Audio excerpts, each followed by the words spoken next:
ఈ ఇయర్‌లో భారీ హైప్ రావాల్సిన మూవీస్ అన్నీ కూడా వచ్చేసాయి. కొన్ని బాక్సాఫీస్ ముందు హిట్స్ అనుకుంటే మరికొన్ని ఊహించని విధంగా బోల్తా పడ్డాయి. ఇప్పుడు ఈ ఇయర్‌కు ఓ గ్రాండ్ కంక్లూజ్ ఇవ్వడానికి బాలయ్య రెడీగా ఉన్నాడు. నిజానికి ఈ మూవీ ఆల్రెడీ వచ్చేసి ఉండాలి. కానీ షూటింగ్ పెండింగ్ ఉండడం వల్ల సినిమా పోస్ట్‌పోన్ అయింది. ప్రజెంట్ చాలా వేగంగా ఈ మూవీ షూటింగ్ జరుగుతోంది. మూవీ రిలీజ్ ఇంకొద్ది రోజుల్లోనే ఉంది. So movie team present promotions ప్లానింగ్‌లో బిజీగా ఉన్నారు. అయితే ఇప్పుడు మూవీకి సంబంధించి ఓ ఇంట్రెస్టింగ్ న్యూస్ అయితే వినిపిస్తోంది.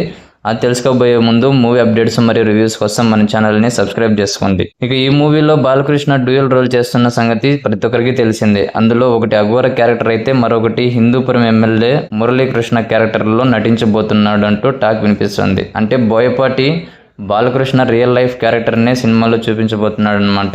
దీనిలో ఎంతవరకు నిజం ఉందో తెలియదు కానీ అఖండ 2తో మాత్రం బోయపాటి రికార్డ్స్ క్రియేట్ చేయబోతున్నాడని అనిపిస్తుంది. ఆల్రెడీ వచ్చిన అఖండ మూవీ కన్నా ఈ మూవీలో యాక్షన్ సీన్స్ అంతకు మించి ఉంటాయని మూవీ టీం చెబుతున్నారు. హిమాలయాల్లో శివలింగంకు అభిషేకం చేస్తూ పవర్ఫుల్ రోల్లో బాలయ్య ఇంట్రో సీన్ ఉండబోతుందని టాక్. మూవీ రిలీజ్ కు ఇంకా కొద్ది రోజుల్లో ఉంది కాబట్టి ఈ లోపు మూవీ నుంచి ఎలాంటి అప్డేట్స్ వస్తాయో చూడాలి. మరి ఈ అప్డేట్ పై మీ అభిప్రాయాలను కామెంట్ రూపంలో తెలియజేయండి. అలాగే మూవీ అప్డేట్స్ మరియు రివ్యూస్ కోసం ఛానల్ని సబ్స్క్రైబ్ చేసుకోండి.